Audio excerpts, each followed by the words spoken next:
কিয়ামতের ওই কঠিন ময়দানে 7 শ্রেণীর ব্যক্তিকে রব্বুল আলামিন তার আরশের নিচে ছায়া দিবেন।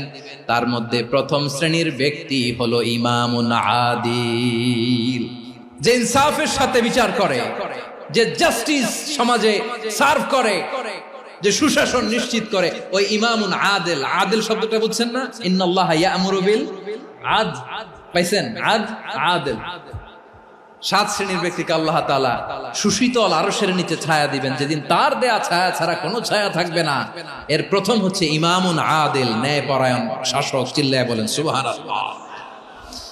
আবার বিশ্বনবী বললেন, ইন্নাল মুকসিতিনা ইনদাল্লাহি আলা মানাবিরা মিন নূর আন ইয়ামিনির রহমান। কিয়ামতের দিন যারা ন্যায় পরায়ণ হিসেবে আল্লাহর সামনে দাঁড়াবে, কিয়ামতের দিন রব্বুল আলামিন তার আরশের ডান দিকে ওই ন্যায় পরায়ণ লোকদের জন্য আরশের ডান দিকে একটা নূরের